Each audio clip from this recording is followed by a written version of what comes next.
As I said earlier about leaders of the people leading them astray, the elders and dignitaries had been the people that sold the people. Just like now, right? We understand that the land of Israel controls America. But how do they control America? They control America through different policies and laws that they benefit from. How did these laws get passed?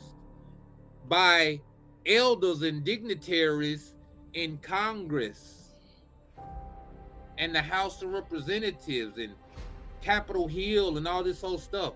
They polluted them to make them agree to things that hurt us. This is what happened with the elders and the dignitaries and the prophets. They made agreements. They committed certain wickedness that affected and hurt the people.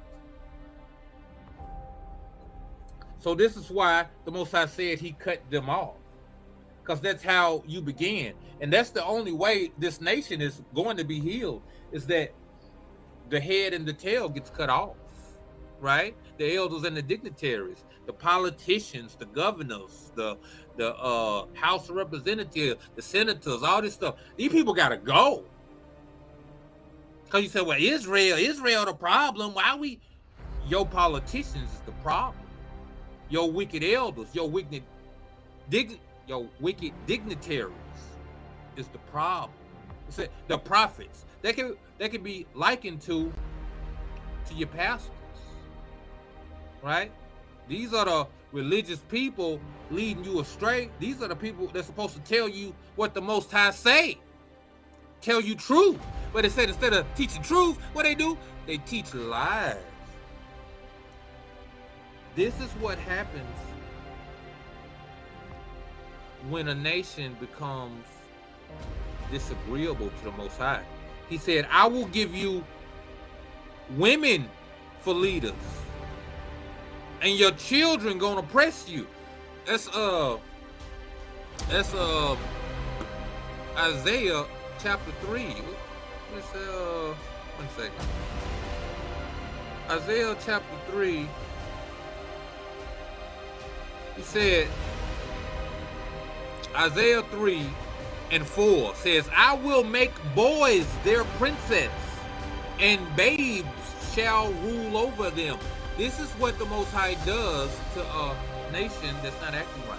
He make boys their princess. He make children rule over them. People that's not equipped for the office. People that can be run amok and led astray by other powers. David couldn't be run amok and led astray by other powers. He was not a boy. He was not a child. Most High said, okay, you want to be wicked? Well, I'm going to give you wicked leaders. I'm going to give you wicked rulers. I'm going to let them rule over you. And they going to put you in a place where you can't win. I'm talking about you can't win, child. You can't win when you ain't got winning material. Boys and children in leadership is not winning material. Did it say children? Did it say women? Babes. Yeah, that's children ruling over you. He said, and prophets who teach lies are the tail. For those who led this people led them astray, and those who were led by them were left in confusion.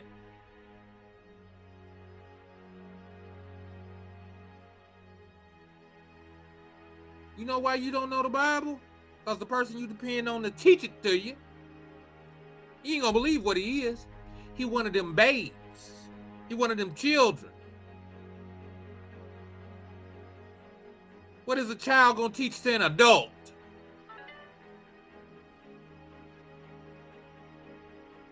You know what that adult gonna be left in when they get done? Confusion. You ain't taught me nothing. You did a whole bunch of talking, ain't said nothing. Gibberish. And that's what the people are given because that's what the people want. So you have to be very, very mindful of finding yourself in an unfruitful situation. Like, why am I dealing with these? How did I find myself here? Must have been foolish. You must have been foolish. So the Most High gave you over to foolery. You in a wicked assembly and congregation. How did you get here? Before you got there, you was a fool. Once I said, oh, you gonna be a fool? Okay, let me put you off in a foolish situation. So you gonna waste 5, 10, 20 years over here with this foolery. Cause you was a fool before I ever took you there. So that y'all ain't never put me in none of these places. But I have devoted time and energies with people and things or whatever, only to find out that it wasn't what I wanted it to be. You know. But told y'all for progression, for revelation. Right? He didn't leave me confused. He didn't leave me basking away and drifting away. But also, he could have put me in these places and things so that I could know what ain't. You know what I'm talking about? Hey, listen. You gotta know what ain't for you to know what is. You know what I'm saying? You gotta know what ain't. You're like, that ain't it. I don't know exactly what it is. That ain't it, though. Know that much. Throw that out. That is why the master did not have pity on their young people. What young people? The young people that got led astray. The young people who got destroyed. The YNs out here getting shot up, getting killed, strung out on dope. Why he ain't got no pity for them? Because their parents was fools. The leaders was fools. Nobody sought the Most High. This is what you get, young people. Why the Most High ain't got pity for your pastor telling you lies and all this stuff? Because you was a fool. That's why he gave you to the pastor. If you had sought him, he'd have gave you revelation. Why these women out here being abused by these wicked men?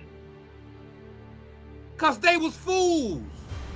You want to be foolish? Okay. What it say a wicked woman is? A wicked woman is given to a who? Wicked woman given to a wicked man. You want to be a fool? Here goes some more foolery. But if you want to be wise, let me give you more wisdom. These women out here that's uncovered, they don't want to be. Although they say it with their mouth, in their heart, they don't want to be covered. They don't want to be covered. That's why they ain't. Most I ain't got no problem with placing you around somebody who's gonna give you some real knowledge, some real wisdom, some real understanding. He got no problem with it. As a matter of fact, he desires it. He said, what? I shall not do a thing unless I reveal it to my sons, the prophet. He ain't got no problem. It's mandatory for an Aleph to give adequate protection, to give adequate insight and understanding to all of those in which he oversees. If he don't give it to you, that means he don't oversee you. You know what he said? That ain't none of my business. You somebody else's. That ain't none of my business. You know what you gotta tell them? Listen, I don't want to be with them no more. I want to be with you. And say, I choose you. So that's what you gotta do. You gotta jump ship. Now, when you jump ship, he'll save you. He'll do you like old boy say, hey man, pretty Tony, your chick chose me. You gotta really stick with him, really ride with him, and he'll keep you, he'll hold you. But you wanna come hang with the Mac, and then be still accepting pretty Tony phone calls out here with all that, man. Nobody finna stand up for you for that. You gotta be all the way in, all the way out. That's what he told you. I want you to be hot or cold. You gotta be trying to be lukewarm.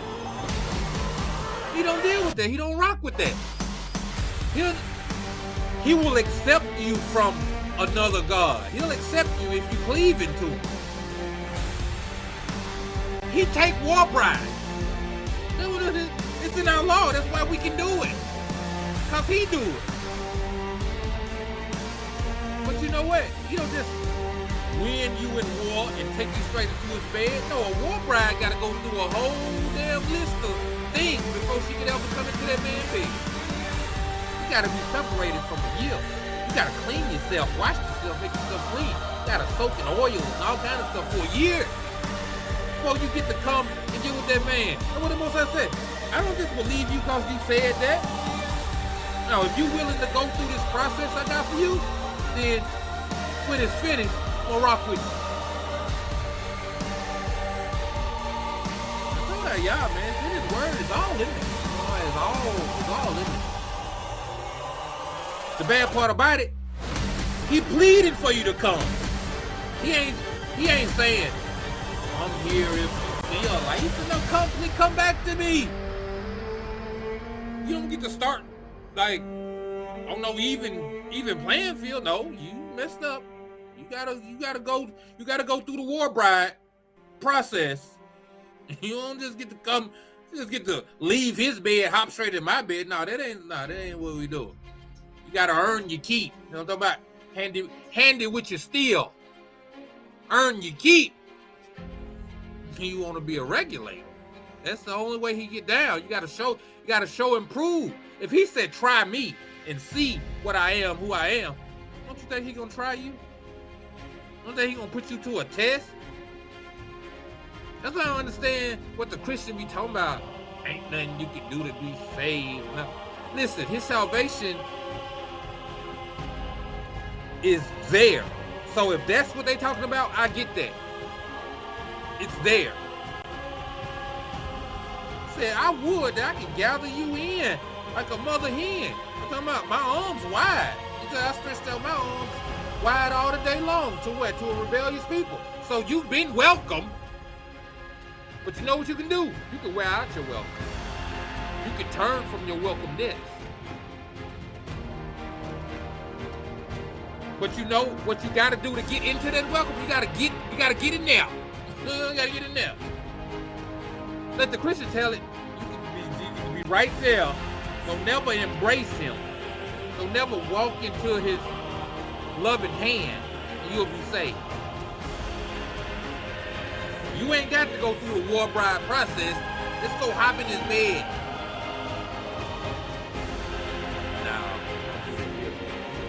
No. Like Paul said, I would that you not be ignorant. I'm gonna tell you about the good, the bad, and the